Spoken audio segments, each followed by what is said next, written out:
këtë edicion do të ndiqni. Në klinikën infektive sot ka nisur vaksinimi profesionistëve shëndetësor, të cilët për më shumë se një vit trajtojnë pacientët e infektuar me sëmundjen COVID-19.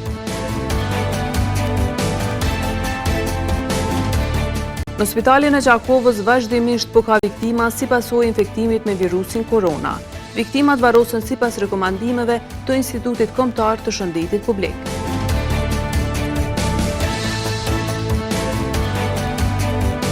Ansambli muzikor i quajtur Orkestra Simfonike në Gjakov ka plasuar CD-n e parë. Pëllumb Vula, udhëheqësi i këtij ansambli, tha që kjo CD vjen si dhuratë për të gjithë adoruesit e muzikës klasike në pamundësi për të realizuar koncerte për shkak të pandemisë. Mirëmbrëma, po fillojmë edicionin qendror të lajmeve. Si në të gjitha komunat e Kosovës, procesi vaksinimit në komunën e Gjakovës planifikohet të nisë të enjten ose të premten e kësaj jave. Gjatë mbledhjes së rregullt të shtabit për menaxhimin e COVID-19, kryetari i Gjini bashkë me anëtarët e shtabit janë dakorduar që ky proces duhet të vijojë në kuadër të një bashkëpunimi të ngushtë në mes të Ministrisë së Shëndetësisë, Komunës së Gjakovës dhe institucioneve shëndetësore. Përndryshe, gjatë takimit është raportuar se puna e policisë së Kosovës, inspektorëve sanitar dhe personelit shëndetësor për parandalimin e përhapjes së COVID-19 po vazhdon. Në ditët e fundit numri i rasteve pozitive është rritur ndjeshëm. Prandaj është e domosdoshme që kujdesi të vazhdojë edhe më tutje. Në klinikën infektive sot ka nisur vaksinimi i profesionistëve shëndetësor, të cilët për më shumë se një vit trajtojnë pacientët e infektuar me sëmundjen COVID-19. I pari që nisi vaksinimin ishte infermieri i kësaj klinike Osman Ismaili. E pas tij menjëherë u vaksinua edhe ushtruesi i detyrës së drejtorit të klinikës infektive Izet Sadiku. Më pas vazhdoi vaksinimi mjekëve dhe infermierëve të tij. Në këtë klinik pritet që vaksinimi të vazhdojë edhe nesër. Shefja e imunizimit në Institutin Kombëtar të Shëndetit Publik, Edita Goranci Haxhiu, tha se sipas planit shtetëror për imunizim me vaksinën anti-Covid, po planifikojnë të vaksinojnë 70% të popullatës deri në fund të vitit. Deri në 70% të popullatës planifikohen të vaksinohen deri në fund të vitit, varësisht prej kontingjenteve të vaksinave të cilat do t'i sigurojnë. Epidemiologja Goranci Haxhiu tha se në sallën 1 tetori kanë planifikuar të vaksinohen 760 persona brenda ditës, ndërsa ende nuk është caktuar numri i atyre që do të vaksinohen brenda ditës në PÇKMF-t e Kosovës. Në sallën 1 tetori është planifikuar 760 persona me u vaksinu gjatë ditës. Në klinikë infektive sot edhe nesër do të bëhet vaksinimi i tërë stafit, edhe në rajone nuk është përcaktuar ende sakt në secilin QKMF sa persona do të vaksinohen brenda ditës. Drejtori i përgjithshëm i shërbimit klinik spitalor universitar të Kosovës, Valbon Krasniqi, tha se nga sot edhe Kosova po i bashkangjitet vendeve të tjera në luftën me COVID-19 përmes vaksinimit. Sot kemi mbi 900 pacientë që janë të shtrinë për të gjitha klinikat e QKUK-s dhe në spitalet e përgjithshme, prej tyre 37 janë në gjendje kritike duke u trajtuar në repartet e kujdesit intenziv dhe kemi rreth 700 pacientë që janë duke marrur oksigjenoterapi të vazhdueshme. Ushtruesi i detyrës së drejtorit të klinikës infektive, Izet Sadiku, pasi që mori vaksinën AstraZeneca, tha se deri më tani nuk ka asnjë ndikim negativ, as tek ai e as tek profesionistët e tjerë shëndetësor, që tash e sa kohë janë vaksinuar në Shqipëri. Ditën e sotme, duke e quajtur si historike, Sadiku ftoi për respektim të masave kundër përhapjes së pandemisë. Sot është një ditë historike për Kosovën, sa përket menaxhimit pandemisë, për arsye se po hym fazën kur edhe Kosova i bashkangjitet vendeve të tjera me marrjen e vaksinës dhe kjo është mënyra më e mirë për me fut vaksinën, me fut pandeminë në kontroll, por sigurisht që kemi ende kohë për me arrit kjo. Me vaksinën AstraZeneca sot u vaksinua edhe kryetari i Sindikatës së Infermierëve, mamive dhe profesionistëve të tjerë shëndetësor Fitim Havolli, i cili uroi që sa më shpejt të sigurohen vaksinat për gjithë qytetarët e Kosovës. Gjatë ditës së djeshme për herë të parë me AstraZeneca në Kosovë u vaksinua kryeministri i Kosovës Albin Kurti, zyrtarja e OBSH-s në Kosovë Isme Humolli, infektologu Sami Ahmeti dhe aktori Selman Yusufi. Vaksinimi u bë në sallën 1 tetori në Prishtinë. Edhe sot do të vazhdoj vaksinimi mjekëve dhe infermierëve të kujdesit primar në sallën 1 tetori. Në Kosovë, me 28 mars, arriti kontingjenti i parë me 24.000 doza të vaksinave kundër koronavirusit të kompanisë AstraZeneca. Kosova këto vaksina e mori si donacion nga Kosova nga programi COVAX i Organizatës Botërore të Shëndetësisë. Vaksina kompanisë britanike AstraZeneca, që ka zhvilluar në bashkëpunim me Universitetin e Oxfordit, thuhet se është 76% më efektive kundër sëmundjes COVID-19. Në spitalin e Gjakovës vazhdimisht po ka viktima si pasojë infektimit me virusin korona. Viktimat varrosen sipas rekomandimeve të Institutit Kombëtar të Shëndetit Publik. Bazuar në raportet e publikuara nga Instituti Kombëtar i Shëndetësisë në Kosovë, gjatë ditëve të fundit ka pasur një rritje të lehtë të rasteve nga pandemia e koronavirusit. Po ashtu rritje ka shënuar edhe numri i viktimave. Dihet se procedura për varrosjen e personave me COVID-19 është e bazuar në ligjin për sëmundjen ngjitëse dhe çdo person që vdes nga infeksioni me koronavirus pas vdekjes mbyllet hermetikisht në arkivol dhe bartet deri te varreza. Por se si menaxhohet kjo procedurë në Spitalin e Përgjithshëm Isa Grezda ka treguar drejtori Hilmi Shala, i cili tha se çdo kufum që ka vdekur nga COVID-19 dërgohet në varreza me përcjellje të policisë edhe në mbikëqyrje të inspektoratit sanitar. Fillimisht në raportet ku ndodhin këto vdekje, dhe që janë pacientët COVID pozitiv, ata duhet të qëndrojnë 2 orë në ato raparte, derisa të bëhet edhe konfirmimi i vdekjes. Pastaj është ekipa brenda spitalit, e cila është ngrit dhe bëjnë përgatitjen e kufumës bashku me raportin dhe dërgojnë në morg. Pastaj në morg vjen kompania e cila është kontraktuar për menaxhim të kufumave. Kjo kompani është kontraktuar nga Shërbimi Spitalor Klinikë Universitare e Kosovës. Ata janë përgjegjës, ata kanë kontraktuar. Kjo kompani vjen në ditën e caktuar të varrimit dhe bën përgatitjen e kufumës me arkivolin e posaçëm dhe drejton për në varrezat.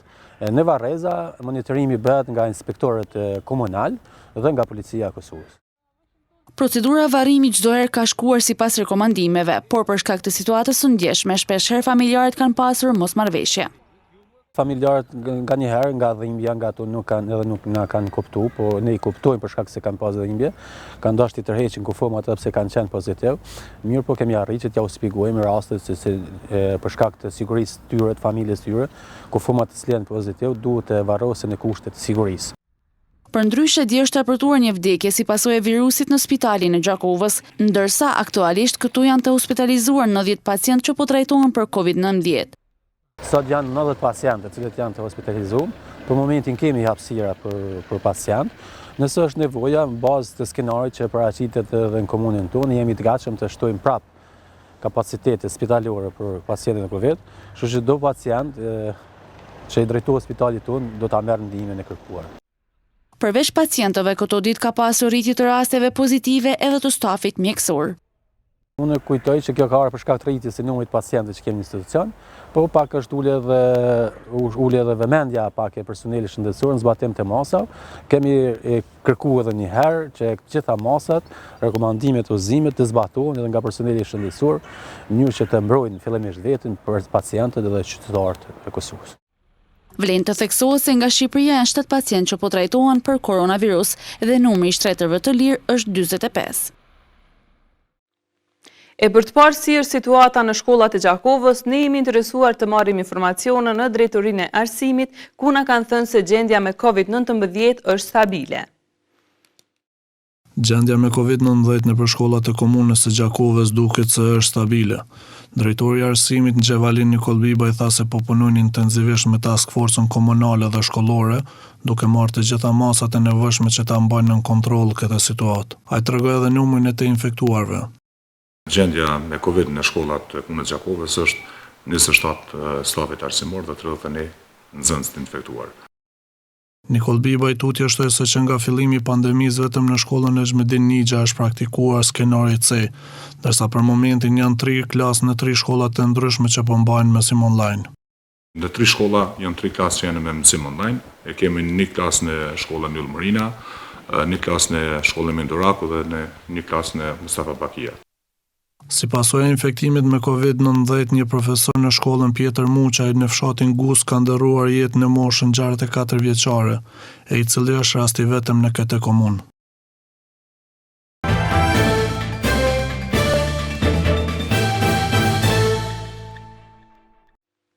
Kryesia e Kuvendit të Kosovës diskuton ndarjen e komisioneve parlamentare. Seanca për votimin e presidentit të ri të vendit nuk ka qenë sot temë diskutimi në mbledhjen në rregull të Kryesisë së Kuvendit të Kosovës. Nga 14 komisione gjithsejt, lëvizja vetëvendosje do të udhëheqë me 7 prej tyre, Partia Demokratike e Kosovës do të udhëheqë me 2, Lidhja Demokratike e Kosovës me 2, kurse Lista Serbe dhe grupi 6+ do të udhëheqin me nga 1 komision. Pas mbledhjes u tha se është diskutuar vetëm rreth propozimeve për ndarjen e komisioneve parlamentare dhe udhëheqjen e tyre. Ndarja e komisioneve parlamentare do të votohet këtë të premte në seancë plenare, derisa në të njëjtën ditë pritet të bëhet edhe betimi deputetëve të rinj të cilët marrin ulësit e të zgjedhurve që kaluan pastaj në poste qeveritare. Këtë e ka bërë të ditur deputetja nga grupi parlamentar i Lëvizjes Vetëvendosje, Mimoza Kusari Lila. Sot nuk ka qenë temë, për faktin se kemi pasur funksionimin e komisioneve parlamentare. Ndërsa lidhur me ndarjen e komisioneve parlamentare, ajo ka bërë të ditur se Lëvizja Vetëvendosje do të drejtojë 7 komisione në këtë legjislaturë nga 14 sa janë gjithsej. Komisionin për Ekonomi, Industri, Ndërmarrësi dhe Tregti e udhëheq PDK-ja, Komisionin për Integrime Evropiane udhëheq LDK-ja, Komisionin për të drejtat dhe interesat e komuniteteve dhe kthim Lista Serbe, ndërsa Komisionin për drejtat njeriut, barazi gjinore dhe personat pa gjetur udhëheq 6+. Tutje shtoi se vetëvendosje do të udhëheqë edhe në Komisionin për Bujqësi, Pylltari, Zhvillim Rural, Mjedes dhe Planifikim Hapësinor, Komisioni për Shëndetësi, Komisioni për Qeverisje Lokale, Zhvillim Rajonal dhe Media. Kusari Lila bëri të ditur edhe komisioni që do të udhëhiqen nga partitë opozitare. 2 komisione tjera që janë të përcaktuara të opozitës janë Komisioni për Mbikëqyrje Financave Publike që udhëheq LDK dhe Komisioni për Mbikëqyrjen e Agjencisë së Kosovës për Inteligjencë udhëheq PDK. Pra 7 komisione do t'i kryesojë vetëvendosja nga 2 PDK-ja, e LDK-ja dhe 1 AK-ja. Ylza Hoti dhe Gresa Bytyqi ishin 2 deputetët që pritet ta zëvendësonin Arbrian Agafcin dhe Rozeta Hajdarin në kuvend në mbledhjen e sotme të Komisionit Qendror të Zgjedhjeve. Mirëpo ato zëvendësuan me Ekrem Mustafën dhe Enver Dugollin. Aktgjykimi i fundit i gjykatës kushtetuese që shfuqizon njenin e ligjit për zgjedhjet e përgjithshme për zëvendësimin e deputetëve sipas gjenisë, ka bërë që Komisioni Qendror Zgjedhor të rishqyrtojë edhe një herë rekomandimet për kandidatet e radhës për deputet. Në mbledhjen e Komisionit Qendror të Zgjedhjeve është vendosur që nga Lëvizja Vetëvendosje, deputet do të jenë Ekrem Mustafa dhe Enver Dugolli, të cilët do të zëvendësojnë 2 deputet që u bën ministra. Në vend të Mustafës dhe Dugollit, në fillim ishin Ylza Hoti e Gresa Bytyqi, të cilat kishin hyrë për shkak të kuotës gjinore. Deputetët e Lëvizjes Vetëvendosje, të cilët do t'i zëvendësojnë deputetët që u bën ministra nga Lëvizja Vetëvendosje janë Enver Haliti, Shqipe Isufi, Mirsat Shkreta, Gramosa Kusholli, Alban Bajrami, Jaja Kokaj, Hudajat Hyseni Kaloshi, Ekrem Mustafa dhe Enver Dugolli. Kurse po me vendim të Komisionit Qendror të Zgjedhjeve, nga Aleanca për Ardhmërinë e Kosovës, Shamsedin Dreshaj do të zëvendësojë Daud Haradinaj.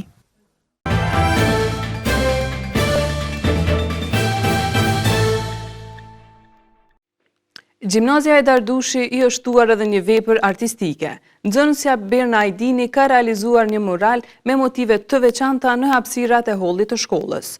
Ajo thotë se këtë e ka realizuar bashkë me ndihmën e stafit menaxhues, teksa tregon për atë çka përçon ky realizim. Gjimnazit Hajdardushi është shtuar edhe një vepër artistike. Nxënësja Berna Ajdini ka realizuar një mural me motive të veçanta në hapësirat e hollit të shkollës. Ajo thotë se këtë e ka realizuar me ndihmën e stafit menaxhues, teksa tregon për atë çka përçon kjo vepër. Murali domethënë ka pas motive të ndryshme, të marrë parasysh afirmitetin, respektin, dashurinë si nxënësa gjimnazit Hajdardushi që japim natën e një tjetri, po ashtu edhe si të rinë, domethënë komunitetin tonë, të vazhdu për Gjakovës e më radhë. Murali ka fillu se ide personale, po me bashkëpunim gjithmonë me profesorin Armen Zeqa, edhe ka përçuar një mesazh besoj shumë të fortë këtu brenda shkollës. Drejtori i gjimnazit Bedrit Sahani tha se hapësira nuk do të mungojë asnjëherë për ata që kanë talent. Sot jemi të buar këtu për të bërë promovimin e këtij murali për mua të mrekullueshëm, ku kisha për ta falendruar në veçanti nxënësin shembullor të shkollës sonë, zonjushën Berna Ajdini, si dhe punë e dy profesorëve kështu të cilët në vazhdimsi ka dhënë një kontribut të çmuar për shkollën tonë. Për profesorët këtu është kënaqësi të bashkëpunojnë me nxënësit për projekte që janë në të mirë të shkollës. Bashkëpunimi ka qenë shumë i mirë me nxënësin Berna, e cila është një talent i jashtëzakonshëm, ku jemi mundu ta përçojmë një mesazh tek nxënësit. Pra, mesazhi i kësaj vepre është ku gjithmonë kujtesi ndaj nxënësit është i veçantë. Në shkollën tonë, vetëm në periudhë pandemie janë mbi 1.100 punime të nxënësve. Pra në kohë pandemie. Dhe ne presim, besoj, në muajin prill të kemi një ekspozit vërtet mahnice me diku 100 punime më të bukura. Kjo vepër me motive të veçanta nuk do të jetë e vetmja që do të zbukurojë gjimnazin, pasi që profesor e nxënës të këtushëm kanë plane për realizimin e sa më shumë veprave artistike. Duke filluar nga dita e premte, ka filluar shpërndarja 240 pakove higjienike për familje dhe 240 pako shkollore për fëmijë të komuniteteve Rom, Ashkali dhe Egjiptas të komunës së Gjakovës. Kjo me përkrajen e organizatës UNICEF si dhe ambasadës së Britanisë së Madhe. Me përkrajnë organizatës UNICEF dhe ambasadës së Britanisë së Madhe, duke filluar nga dita e premte ka filluar shpërndarja 240 pakove higjienike për familje dhe 240 pako shkollore për fëmijë të komuniteteve Ram, Ashkali dhe Egjiptas në Gjakovë, respektivisht në lagjet Ali Ibra dhe në Brekëc. Berat Thaqi nga organizata Bethany Christian Service tha se kjo ndihmë vjen si reagim ndaj situatës së shkaktuar nga pandemia me COVID-19, ku krahas aksionit për imunizimin e fëmijëve sipas kalendarit të vaksinimit të IKSHP, këtyre komuniteteve si më të prekura nga kjo situatë, ju sigurua dhe ndihma në këto pako higjienike dhe shkollore për fëmijët e tyre. Ai po ashtu falenderoi UNICEF-in si dhe ambasadën e Britanisë së Madhe dhe ka theksuar se ky aksion i shpërndarjes ka filluar nga dita e premte në lagjen Kolonia dhe do të vazhdojë edhe nesër në lagjen Brekëc, ku do të ndihmohen 18 familje dhe 180 fëmijë në këtë lagje, ndërsa në Koloni janë ndihmuar 60 fëmijë me pako shkollore dhe 60 familje me pako higjienike. Ansambli muzikor i quajtur Orkestra Simfonike në Gjakov ka plasuar CD-n e parë.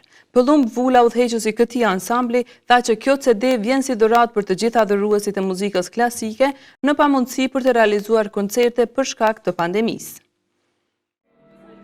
Ansambli muzikor i Gjakovës, Orkestra Simfonike, ka bërë promovimin e CD-së së parë me muzikë dhome. Udhëheqësi i kësaj orkestre, Pëllumb Vula, tha se me anë të kësaj CD-je ata kanë parë mundësinë të jenë më afër të adhuruesve të muzikës klasike. Ka ardhur fillimisht si në pamundësi të mbajtjes së koncerteve të cilat ne i mbajmë në vazhdimsi. Si orkestër ishte vetmja mënyrë që ne të mund të performonim dhe të sillnim diçka tek ju. Dhe vetmja mënyrë që ne të mos mblidhemi në grupe të mëdha. I pranishëm në këtë organizim ishte edhe kryetari Ardian Gjini, për të cilin CD-ja me muzikë dhome përmban shumë elemente të veçanta. Përpos që o bëni punë jashtëzakonshme prej Pëllumit edhe orkestrës gjithëve, na kanë bërë mundi mirë disa herë. Në të njëjtën kohë unë e kam fituar edhe një kopertinë të jashtëzakonshme, një pamje të jashtëzakonshme që e du fort.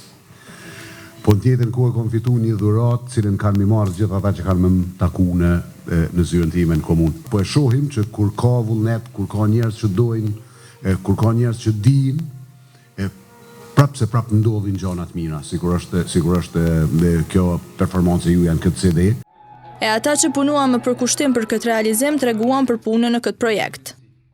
Kur jenë me nivel të tillë, është shumë lehtë me punu, ka qenë shumë lehtë, ka qenë shumë me sportivitet e ku marrë, edhe koha që ku më shpenzu për me mrijat pjesën teknike, për mu ka qenë një ndërkohët më të mira që ku mujtë mi kalu. Ka shku mjaft mirë, ka qenë një punë që e kemi bo me shumë qef, për shkak se si që djetë kjo është CD-ja parë dhe njëkohësisht paraqet një farë ikonë të qytetit tonë dhe e paraqet gjithë rrugtimin që ne kemi bo që prej startit kur kemi fillu me bo muzikë klasike. Kjo CD është e para regjistruar nga ansambli muzikor Orkestra Simfonike. Realizimi i saj është mbështetur nga Drejtoria për Kulturë, Rini e Sport në Gjakovë. Dhe në vazhdim të ndjekim grafikën e parashikimit të motit për ditët në vijim.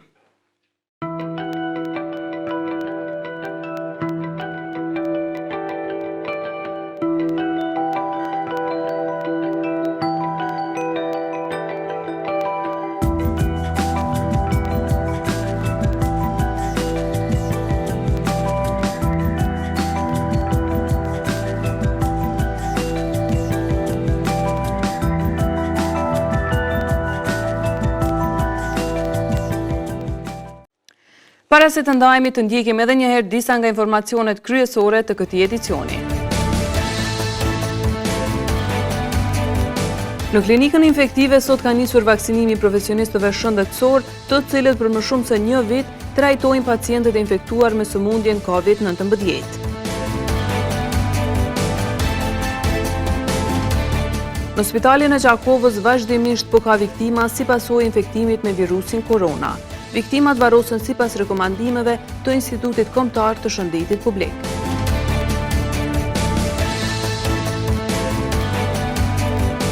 Ansambli muzikor i quajtur Orkestra Simfonike në Gjakov ka plasuar CD-n e parë.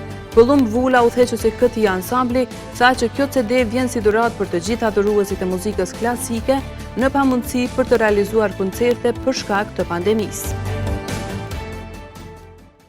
Këtu merr fund ky edicion qendror i lajmeve. Për më shumë informacione na ndiqni edhe në portalin syrevizvizion.tv. Mirupafshim.